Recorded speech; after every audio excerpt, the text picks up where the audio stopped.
Thank you everyone for being with us. Before we begin, I'm Roya Kashefi from Association of Iranian Researchers, welcoming you to the 52nd conference, Baloochistan, Dignity, Justice and Freedom for All, here on 9th of December in London, a very cold, rainy London. I would like to thank Azadi Network, who's collaborated with us, and they've provided the catering today and helping us with the technical setup.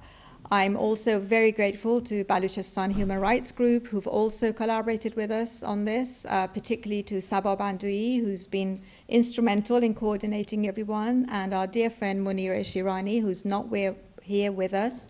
Wish you well, and hopefully you will feel better very soon. We have quite an extensive panel, so I'm going to wrap up and ask Dr. Hossein Lajavardi, who's the president of ACI, to come and welcome you. He will speak in Farsi, and then we will start our panel, which will be in English. Thank you. سپاسگزارم که به این کنفرانس آمدید. امروز روز 18 آذر برابر با 9 دسامبر من اعلام میکنم روز بلوچستان. پروفسور پیام اخوان که اینجا تشریف دارن گفتن که امروز روز جنوساید هم از نظر جهانی هست. فردا هم روز حقوق بشره، روز جهانی حقوق بشر.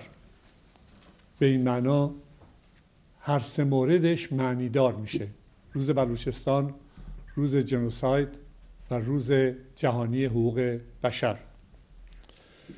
سوالی رو مطرح کردم برای صحبت اولیه‌ام به این ترتیب که بیشتر روی سخنم با کسانی است که کمتر میخوان که خودشون رو در رابطه با مسائل ایران آشنا بکنن. سوال کردم که آیا میدونیم بلوچستان کجاست؟ آیا میدونیم بلوچ کیه؟ البته من باید امیدوار به این باشم که همه ما میدونیم. همه ما با دردها و رنجها آشنا هستیم. تفاوت نمیکنه در چابهار باشیم، در شیراز باشیم، در گرمی آذربایجان باشیم یا در زابل و در بشاگرد. ولی امیدوار به این هستم که در هر کجا که هستیم بتونیم با هم نوعان خودمون با خوشی‌ها و شادی‌ها و دردهاشون آشنا باشیم. چرا این کنفرانس به وجود آمده؟ 13 سال پیش در همین شهر لندن اولین کنفرانس بلوچستان انجام شده از طرف انجمن پژوهشگران ایران. امروز این دومین کنفرانسه. به دلیل مسائل بسیار بسیار حادی که توی جامعه ما پیش آمده و خاصه در یک سال اخیر در بلوچستان. شاید که هیچ کدوم ما اطلاعی از آمارهای دقیق نداشته باشیم. دلیلش خیلی روشنه. در جمهوری اسلامی آمار هیچ معنی نداره. آمار سیاسی است. هر آنچه بخوان انتشار میدن و بسیاری از چیزها هم در اصلا انتشار نمیدن.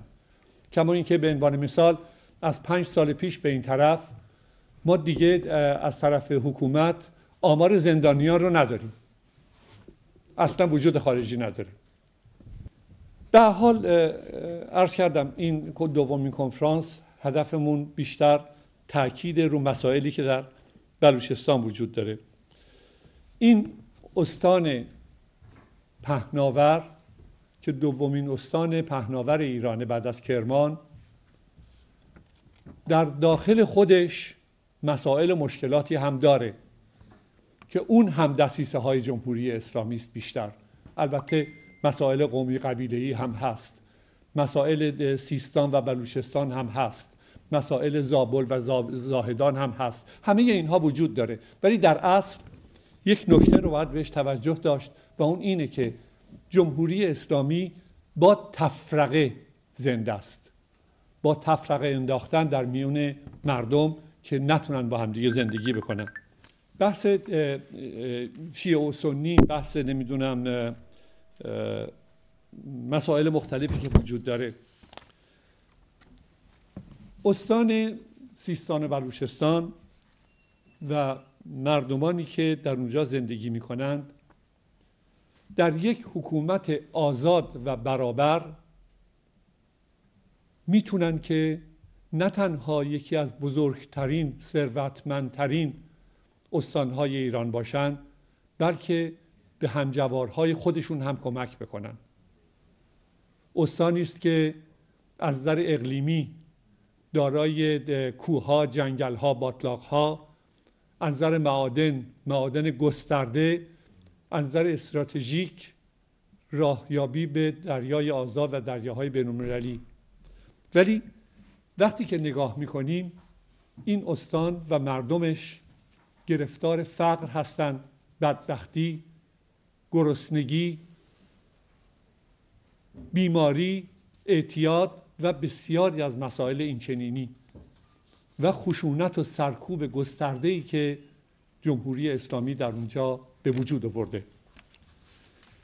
صحبت خودم رو تموم میکنم به این معنا که باور خودم رو مطرح میکنم. باور من اینه که ما ایرانی ها، چه بلوچ باشیم، چه کرد باشیم، چه شیرازی باشیم، چه لر باشیم، چه تبریزی باشیم، هیچ تفاوت نمیکنه. اگر به دنبال این هستیم که مردممون با هم زندگی بکنن و این کشورمون باقی بمونه و تجزیه نشه و از بین نره، یک راه بیشتر وجود نداره. اون از نظر من برابری بالاتر از آزادی است. چون ما اگر برابر باشیم به آزادی میرسیم، الزاماً در آزادی به برابری ممکنه نرسیم. برابری یعنی چی؟ برابری یعنی این که من یک حق و حقوقی دارم در هر کجای این مملکت که هستم. بر اساس آمارهایی رو که چند سال پیش در زمان همین مسئله کووید مطرح شد، نیم بیشتری از شهرها، 26 شهر بلوچستان بیمارستان نداره، در حالتی که در کنار دفتر آقای خامنه‌ای بیمارستان خصوصی وجود داره. بحث من بحث برابری است. بحث برابری بحث حقوق بشره. بحث حقوق بشر، اگرچه ما یک مقداری نتونستیم اون چیزی رو که میخوایم ازش به وجود بیاریم، ولی واقعیت‌های انکارناپذیر داره. راهی جز این نداریم برای ادامه زندگیمون، برای این که بتونیم در یک جامعه آزاد یک روزی زندگی بکنیم، در اولین مرحله بدونیم جز سرنگونی نظام جمهوری اسلامی، جز تمامیت، کلیت و موجودیتش هیچ راهی وجود نداره. این رو بهش بپردازیم، امید این رو داشته باشیم که فردای ایران گام‌های اول برداشته بشه برای برابری، آزادی و رسیدن به دموکراسی. سپاسگزارم. Human rights, the bedrock of any civilized society, are being trampled upon in Balochestan. The principles of equality, dignity, and freedom are being disregarded, causing immeasurable suffering and justice. In the heart of the woman life freedom movement lies Balochestan, a region characterized by its rich cultural heritage, diverse population, and historical significance. It is important to include that Balochestan has a young population, with the majority being under the age of 40 years old. This young population have hopes, they have dreams, they aspire to do well in society. No child is born aspiring to get into a legal work in order to make ends meet. However, beneath this tapestry of cultural splendor lies a troubling reality, one marred by systematic challenges threatening the very essence of human rights and civil liberties. In Baluchistan, the prevailing regime has adopted a totalitarian regime, subscribing to the belief of a singular religion, language, and culture. This rigid stance advocates for uniformity as well as obedience, enforcing a narrative that endorses one religion, one language, one culture, and as the sole accepted norm. Consequently, the regime's policies aim to suppress the diverse religious practices, linguistic expressions, and cultural identities that exist within Baluchistan. This totalitarian ideology acts as a tool for systematic oppression of the Sunni majority population, exasperating the existing tensions and violating the very essence of religious freedom, linguistic diversity, and cultural heritage. According to recent UN Iran Human Rights Monitor, Baluchistan has been identified as the poorest region within Iran, depicting a stark reality where approximately 75% of its population grapples with living below the poverty line. Even more distressing is the fact that 45% of Baluchistan's inhabitants live below the absolute poverty line. Paradoxically, this impoverished region stands as one of the wealthiest in terms of natural resources, like natural gases and valuable minerals such as gold. However, with approximately 750 kilometers of coastline, Baluchistan serves as a crucial gateway to the Indian Ocean, playing a vital role in the country's import and export dynamics. However, despite the abundance of these valuable resources and its strategic geographical location, the Baluch people are systematically denied access to the benefits of these industries. What I think it's important, and it's a way forward, is to get ready to provide further platforms to Baluchis as the least heard people of Iran. And in order to do that, we need education. We need educated ourselves in media. We need educate experts who they come from that region and they have something to say, not necessarily about the political situation of Sistan and Baluchistan. You might be economist and you're Baluchi, but you never get the opportunity to come to media. You have never been invited. How we can somehow increase their presence in media, in political arenas. We need more women like you. We need more men like you guys. We need everyone to come forward, and at the end of the day, we need practical kind of a strategy in order to make sure that 5 years from now, we are somewhere else. I have been in touch with Ahmad Shahid, I've been in touch with Asma Jahangir, and now I have a privilege of somehow knowing Mr. Javed Rahman. I interviewed him a couple of times. And I believe we need voices of UN reporters on human rights on our side. I'd like to add to that introduction that you so kindly provided for me to say that I'm a volunteer at the Institute for Voices of Liberty.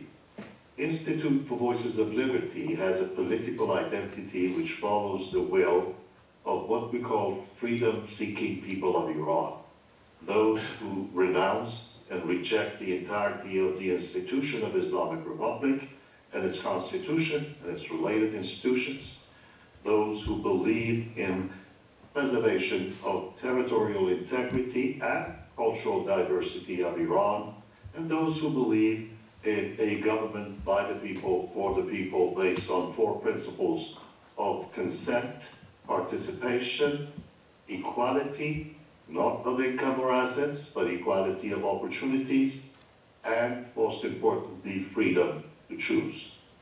Meaning, if they said yes yesterday to anything, they should be able to say no any day, according to the law.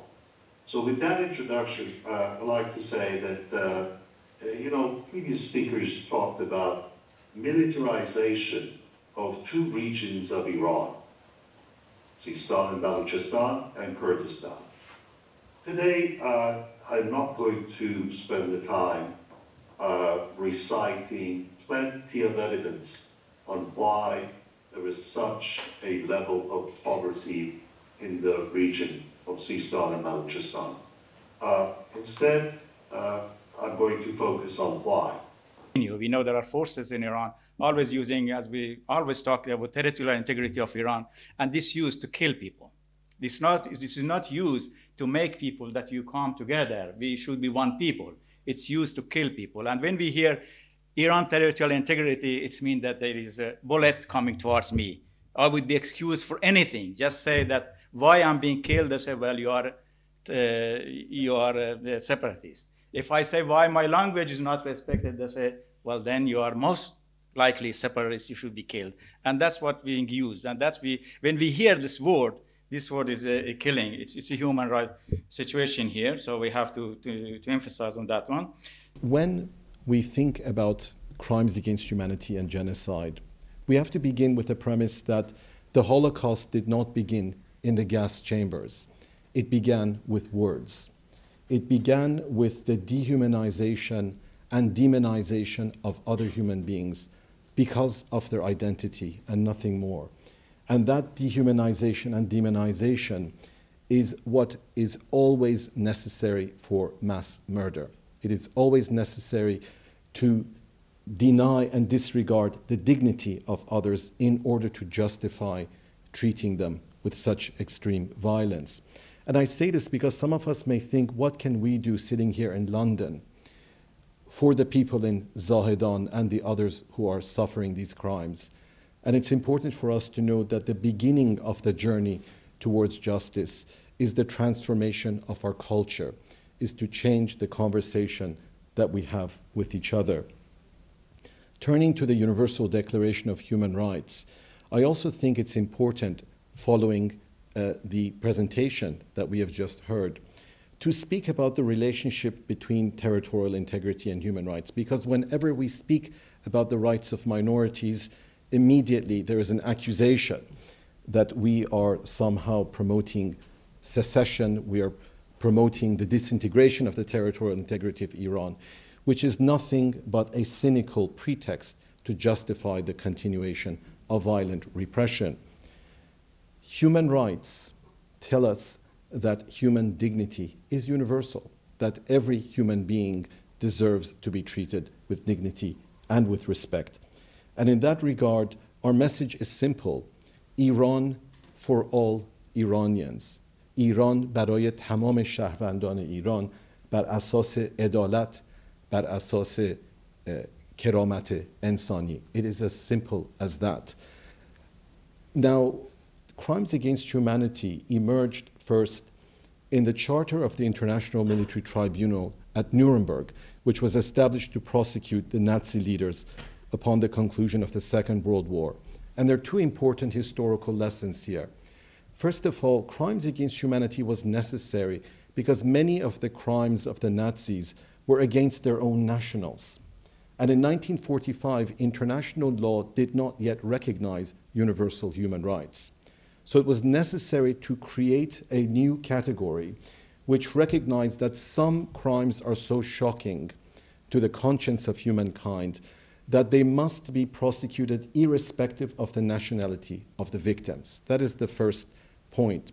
The second point, which is important, is that at the end of the Second World War, some, including Prime Minister Winston Churchill, Chairman Joseph Stalin, argued that the Nazis should simply be lined up and executed upon the capture of Berlin, whereas it was the Americans who insisted that there must be justice, there must be a process of denazification. The German people must understand the truth and the reality of the crimes that have been committed if there is any chance for a post-war democratic transformation of Germany.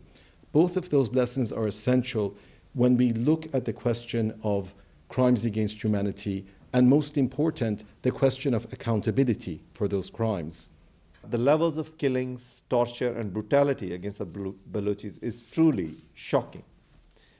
I have also noted in my last report to the Human Rights Council that more than half of the total number of persons killed since the start of the protests, that is the Women Life Freedom Movement, are from the Baloch and Kurdish populated provinces.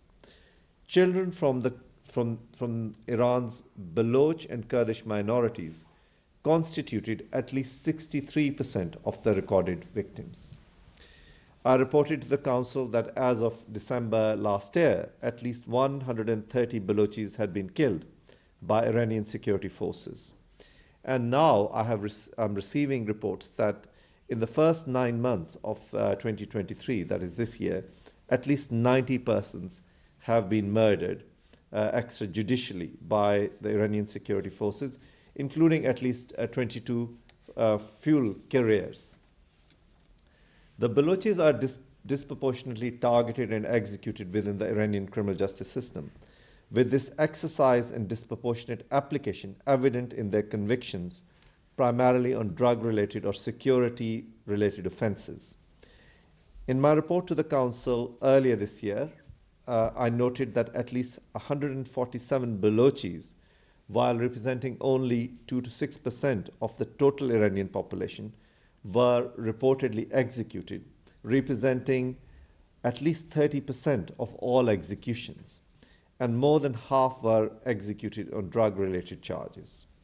It is reported that in 2023, by the end of September, that is in the first 9 months of 2023, already at least 118 Balochis have been executed. The numbers, I have no doubt, would be much higher because the state does not give us any accurate numbers and it's difficult to have precise numbers. In addition, as I've observed and already reported throughout my mandate, the Baloch people's right to life and fundamental human rights and well-being are consistently and totally undermined systematically because they are left in poverty, they are rendered vulnerable to man-made or environmental calamities, and politically and economically and socially they are so disempowered that they do not have a voice. And this is all in addition to being subjugated to state oppression, violence, and targeting. Just a few brief comments, if I may say, on the broader and the disturbing picture on Sistan and Balochestan province. Now, this province has already been referred to many times, remains one of the most impoverished provinces in the country. The vast majority of the population lives below the national poverty line. It is also the case that the Balochis, mostly as Sunni Muslims, face intersectional discrimination and persecution, both as ethnic minorities as well as Sunni Muslims. In one of my first missions that I completed as a special rapporteur, I think that was in 2019, I heard first-hand accounts describing the basic infrastructure within Sistan and Balochistan province as minimal, with even no running water. There was no facilities at all that were available to the people of the province. I also received information that in the absence of educational facilities throughout the region, many of the inhabitants needed to travel to Zahedan, the provincial capital, for post-primary education and hospital care. A lack of official documentation or proof of citizenship has affected the right to education quite substantially for the predominantly Baloch Sunni population of this province. According to information that I received, this lack of documentation appears to be rooted in a lack of historical interaction with state institutions. And even by the official governmental admissions, thousands of children in the province continue to lack identification and therefore are deprived of their fundamental human right to education. So, I will end by reiterating my message that the Baloch people, the Balochis, deserve better. Together with the civil society, human rights defenders, journalists, environmental activists, the international community must dedicate all its energies in protecting and, importantly, promoting the rights of the Balochi people. I thank you.